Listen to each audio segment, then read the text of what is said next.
Hello everybody and welcome back to the iOS Arcade. Today we are playing SpaceLand, a strategy turn-based alien shooter game, which is, it's brilliant. I've had a good 30 to 40 minute playthrough on several devices. Today we're playing it on the Mac, but this is available on all the Apple devices, that's including the TV as well. Now I've got it paired with a Backbone 1, which is a controller that's sort of built for the ecosystem of Apple, which is a nice mobile gaming controller. And I'll talk more about that in a future video, but today we're going to be playing it on the Backbone 1.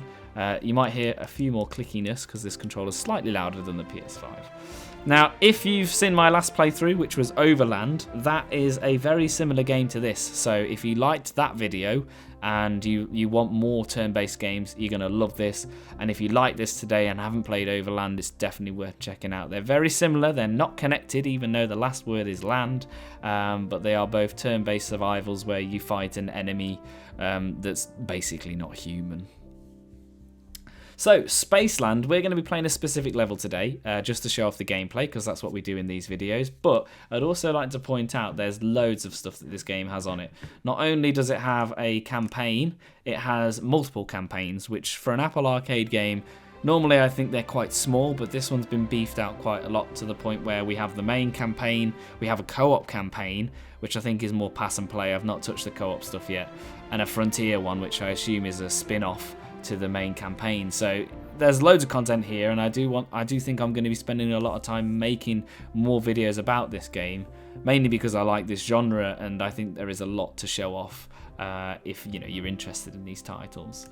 There's also multiplayer, which you can see. You've got co-op, you've got soldiers versus monsters, and you've even got soldiers versus soldiers, which is like a real tactical version. So if you're not really a big fan of the monsters, there's even the soldiers versus soldiers, which is cool. And then there's a daily mission, which of course is updated daily. Obviously going to be chosen by the creators, or it could be procedurally generated, I'm not too sure. We're playing again, like I said, on the controller, but you can use the mouse and keyboard. This genre of game probably was birthed from mouse and keyboard, but we're going to stick it with the controller. So we're not far through, as you'll see as we go in here. This is sort of our little level selector. Reminds me of Mario, but you can choose where you want to go. There's some shops along the way that you can unlock new things as you come along. So this is a shop here. So if I just press square and select my weapons, you can see that you can upgrade or build weapons. Now I'm not too sure if I'm actually at the right point. You earn coins as you play the game, and those coins basically allow you to upgrade your gear. And I don't know whether the level might be difficult, but hey ho, I'm used to harder games. If you've ever played XCOM, you'll certainly know how difficult these turn-based strategies can get. I'm not going to skip the dialogue because, I did. I wasn't going to, but I was just going to show you that there is like a cartoon-themed sort of like story to it as well, but it's just characters popping up on screen. So as you can see, we can move around. If I just use my mouse, you can see as well, you can click wherever you like. But I'm going to stick with the controller because that's what I'm used to. Now we've got multiple characters, and these are our enemies here. And the orange square that I'm just sort of hovering over is will make the attack. And just like most survival games, you can see there is a percentage of what it's going to hit. So we've got a 90% chance. I like those odds. Take the shot and I've killed them. So let's just get in and have a play around and see how well we can do this level. I will try and explain some of the mechanics of the game as well, because that's what I like to do. Introduce you to the game, but also so you can enjoy me playing it as well. So this is, again, fairly early in the game, so there are techniques that I haven't unlocked yet. So I know I've got this dash feature, which I'm going to just be wary of, because I know that these ones have guns. And that's not what we want to start with. And there's different monsters that have different types of attacks. So I'm ending my turn, and now it's time for the aliens go. They're just called opponents, but we'll go with that. And what we'll do is we'll get into cover here. I think we might be able to kill this guy, so let's just try. Nope. And again, weapons are weak. These games are designed to frustrate you, I must say. Let's try. I don't know whether my grenade is going to work here, but we'll try it. Yeah, it worked. I'm in a bit of danger with this guy, but there are health packs around and a lot of ammunition, so I'm assuming there's going to be quite a firefight here. So Little ones aren't so scary. They don't do too much damage. There we go. So now we're already half the health, and this is where we're going to start getting a bit of risk. So that's 100%. We'll take that. And then we have an Overwatch feature, which is called counter attack. So basically what that means is if anything moves in its vicinity of that little blue radius, it will shoot automatically, which is, it's quite common for strategic games. So again, 100%. And we're sort of behind cover with this guy. So for now, we'll leave him there. And then we'll put this guy here and just hope that this character doesn't want to come this way, but we'll see. Nope. And again, the defenses are really powerful, so when you are playing this game, if you can see the blue shields, try and capitalize on those. So let's see who's got a good shot on him. 90%. That's worth it. And then there we go. Now, we've got to be careful because look at this. This guy is now out of ammo, so I'm probably going to head this way with him. There isn't really many threats at this moment in time. I'm going to move this guy forward. He needs to get health, so we probably should have switched sides. Right, that might have been a bad move, but nope. Okay, cool. Right, we'll run in here. Out the ground. And then this is where... Yeah, we'll run straight. We'll put him here. I don't think it's defense, but it will do for now. And then we'll move forward, and we might try and get that guy to come forward. So let's see.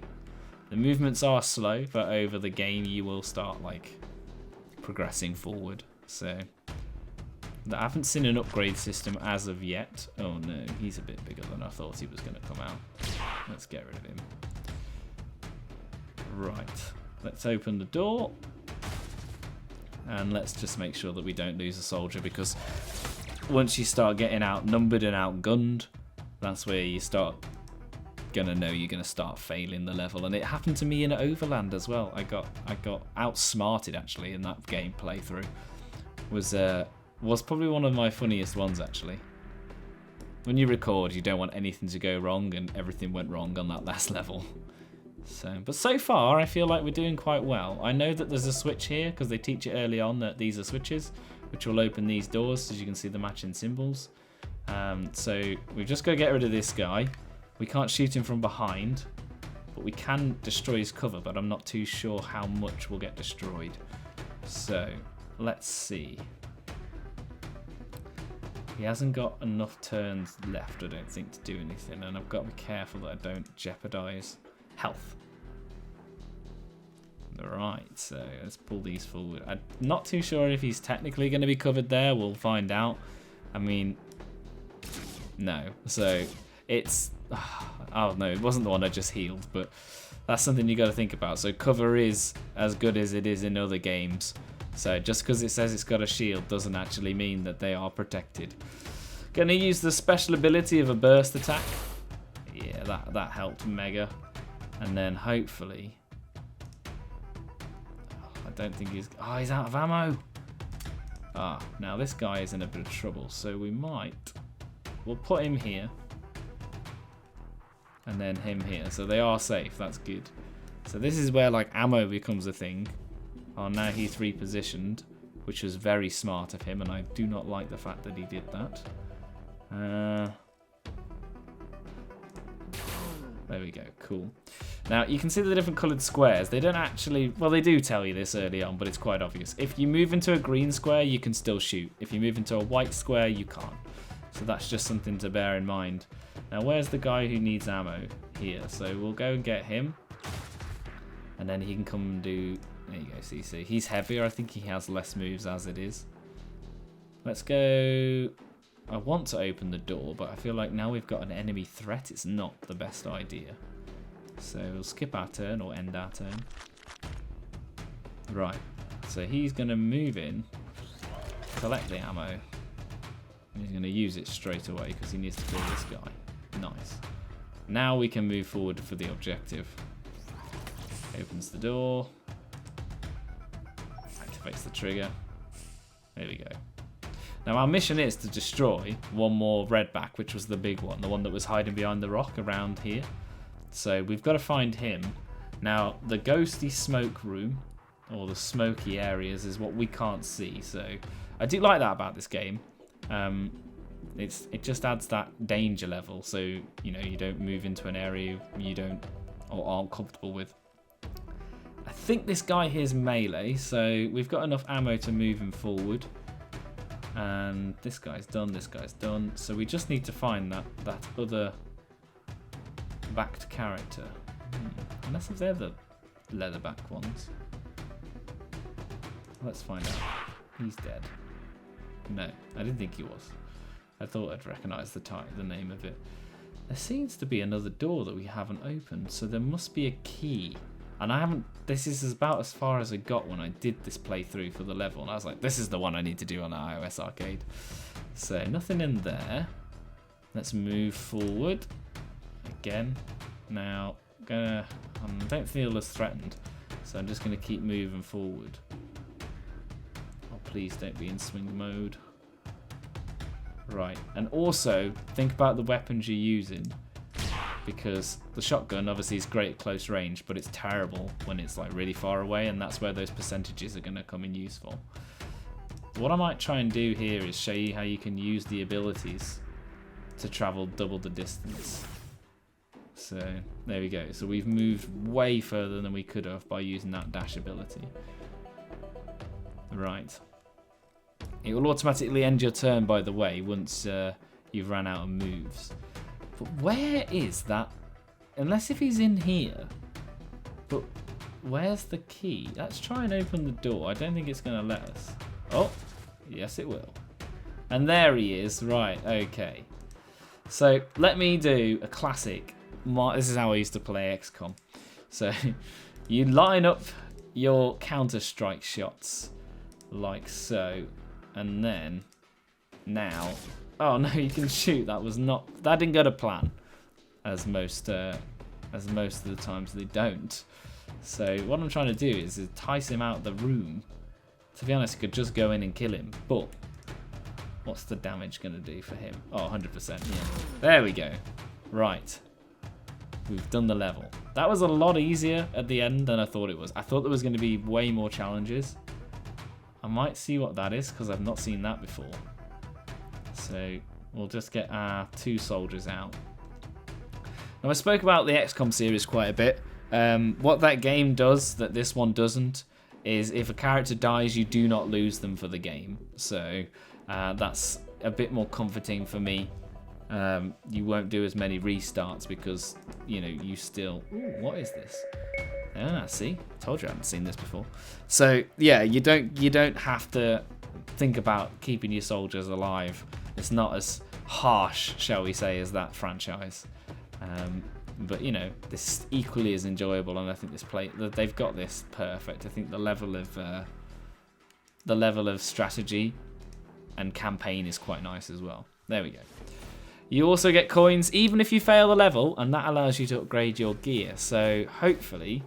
And it ranks you as well. I didn't realise that. So we apparently you can do it in 8 rounds. Jeez. So yeah, that's something. If you are want to call yourself a pro player, and as you can see, you get ranked here, and we did pretty well. We discovered 3 secrets. We did kill most of the monsters, or all of them, and all our fighters survived. So if you fancy a challenge, I think there is harder difficulties as well. I'm not too sure what difficult we're running. So here's the sort of thing I skipped at the beginning of the level, so you can sort of read the story. It's got some nicely drawn characters that do fit the art style as well. I think for a 2D and what almost is 3D there, they go quite well together.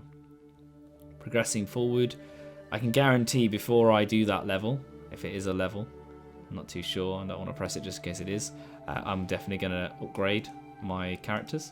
So you can see our team here, and you can change what weapons they have and what armor they have, and that would have been a lot easier if I'd have actually equipped the armor to the character. Difficulty levels, just in case you are interested, we've got easy, normal, or hard. From playing really difficult team strategy games, normal difficulty is a good entry level. If you've never played it before, I'd recommend going on to easy, just getting a feel for the turn-based and the strategy. And anyone who, you know, plays these regular, I'm sure you'll go straight onto hard, and probably would be offensive if you went on any of the other difficulties. Let me know in the comments below if you think that tick is backwards. That doesn't look right. Oh no, it does look right. It just looked weird then. So don't pick on me for pulling that up. So that is a short playthrough of SpaceLand. I hope you've enjoyed today's video. Obviously, that was just the solo campaign. I definitely want to do stuff about the multiplayer. I've not played this yet, but I've got a short flight soon, and I'm definitely going to be doing pass and play with my friend who loves these sort of games as well, so I can guarantee I'll be updating you on how the multiplayer works and if it's definitely something that you and your friends will be playing. Daily mission wise, if you are someone who really enjoys this game, it's nice to see they have a daily mission. I'm not too sure how that's generated, whether that's procedurally generated or if the developer has made, I don't know, 360 levels and they just rotate round. But nice to see there's a lot more than just campaign that you complete and that's it. But, you know, it's nice that there are more depth to the game. Obviously, I've been playing this on the Backbone 1, but there is the mouse and keyboard options as well. So I hope you've enjoyed today's video. And like I've said, if you enjoyed this video, I'm going to leave it in the card at the end, but have a look at Overland, which is a very similar game, but you fight bugs in a post-apocalyptic world. Yeah, post-apocalyptic world instead of in space. So have a look at that, and I will see you in another video.